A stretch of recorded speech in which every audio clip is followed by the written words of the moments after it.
Bonjour à tous et bienvenue dans cette sixième et septième journée de cette partie Dominion.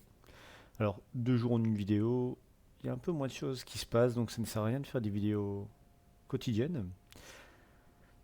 On va commencer par faire un petit point sur la situation générale, parce qu'il y a des choses qui doivent être mises en avant. Donc, on aura l'occasion de reparler de mon avancée. Donc,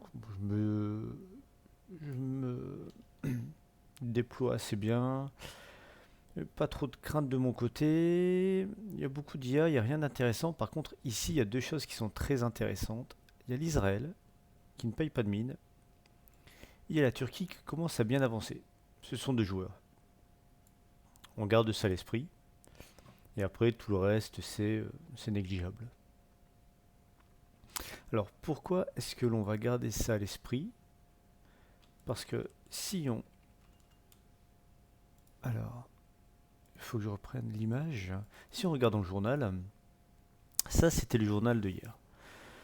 Alors, le journal de hier, tout va bien, étant donné que, mis à part les corporations et la garnison, on est 12e avec 74 000 tonnes de ressources au niveau économique, mais on voit que l'Israël est juste derrière à 70 tonnes. L'Israël a énormément de ressources. Quand on compare le gap avec l'Irlande et la Turquie, euh, donc j'étais un peu étonné de voir l'Israël ici. C'est d'ailleurs là que je me suis mis à vérifier s'il était encore actif. Effectivement, je le vois encore actif. Et pour les stats d'aujourd'hui, qu'est-ce qu'on voit? On voit que la Turquie fait énormément de recherches. Il est premier, il est même devant toutes les garnisons, les corps. Et que moi, je suis. Alors, il y a mon voisin aussi qui est là, l'allemand. Alors, il est encore joueur, il se développe très légèrement, mais je ne vois pas ce qu'il fait. Et moi, je suis troisième joueur.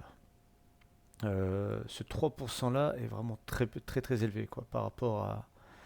Pour être devant les garnisons, à mon avis, ça doit fort rechercher, donc ça a beaucoup d'argent. Mais surtout, la stat qui fait un peu peur, c'est celle-ci. C'est le seul joueur qui apparaît parmi les stations les nations redoutées. Ils sont à l'opposé de moi, donc pour l'instant, ce n'est pas quelque chose d'urgent, mais il faut vraiment que je garde ça à l'œil. Dans la sixième journée, qu'est-ce qui s'est passé? Alors, j'ai simplement mis cette image-là parce qu'elle était représentative de toutes les batailles qu'il y a eu autour des Lions. Ça tirait dans tous les sens, j'ai dû être plutôt vigilant. Euh, Cette fois, je n'ai pas le compte premium, donc mon artillerie ne sert pas automatiquement pour tirer, donc j'ai dû faire des mouvements très très précautionneux, à avancer pour me mettre à la limite de la portée, vérifier qu'il n'y a personne, ravancer pour me remettre à la limite de la portée, vérifier qu'il n'y a personne. C'est long et c'est relativement chronophage, mais j'ai réussi à avoir peu de pertes malgré toutes les batailles qu'il y a eu, et je pense que le jeu de Nier est sécurisé. Au niveau de White Castle, j'ai réussi à le récupérer. On voit il commence à y avoir pas mal d'unités, notamment des unités niveau 2. Donc là, il y en a une seule, on ne le voit pas à cause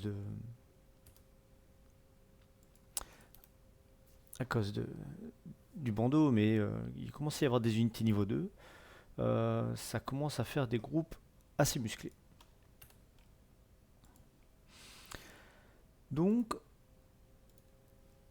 on va faire un point sur ma situation à l'instant T.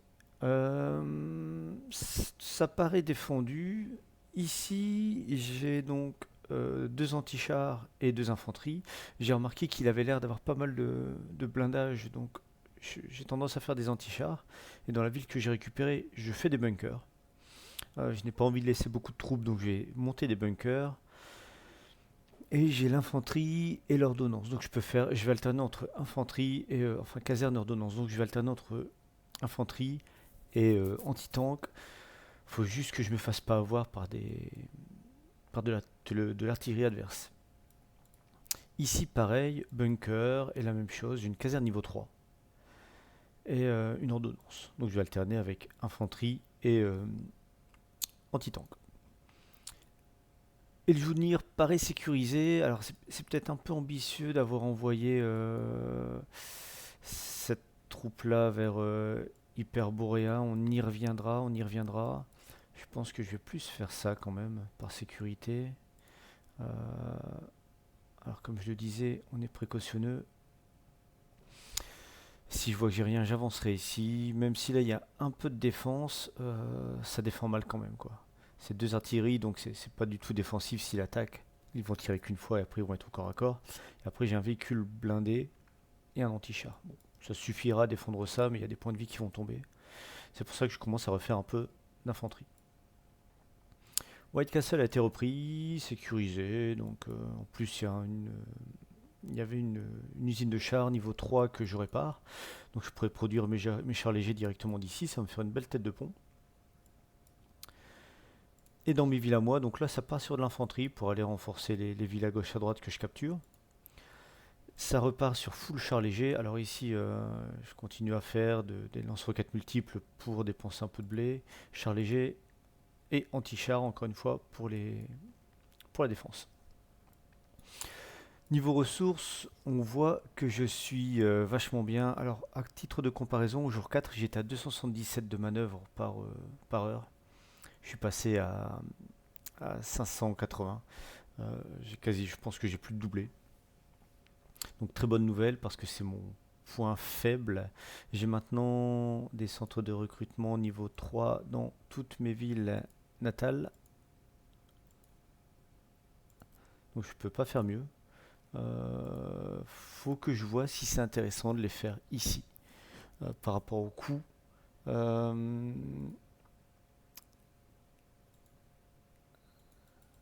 Niveau 3, 200%. Donc ça me ferait 1500 par jour en plus. Euh, Ça représenterait 10% si je le fais sur chaque province. Ça sera peut-être intéressant. J'attends d'avoir une économie encore plus forte, mais ça peut être intéressant. Là, il y a eu un muscli qui était parti dans la mer, lui, donc je le fais revenir. J'ai lancé l'upgrade de mes chars, donc avec la fameuse strat de Cobra 13, le roi des chauves maintenant, qui synchronise la fin de la recherche niveau 3 avec la fin de l'amélioration. Donc en gros, quand j'ai lancé l'amélioration, j'étais encore niveau 2. Quand l'amélioration se terminera, mon niveau 3 sera fini, donc ça va popper niveau 3. C'est bête, j'ai raté ça pour mon artillerie, j'étais trop vite et j'ai fait la recherche sans lancer l'amélioration. Donc je dis des bêtises. Ah non, je viens de le lancer, donc je pourrais le faire tout à l'heure. Je pourrais le faire demain. Ça, dans 16 heures, il faut mettre une alarme. Donc voilà, l'économie se porte bien. La manœuvre, bon, toujours, mais soit. Ça, je les garde. Au final, j'aurais pas dû descendre aussi bas, il n'y a aucun intérêt. Pour maintenant, je vais le garder, mais ça ne descendra pas plus bas. Le plan, ça va être ça. Alors, hop, on est ici. Donc le plan, dans un premier temps, va être de capturer avec ces deux armées-là Irmunzul, et avec cette armée-là Hyperborea.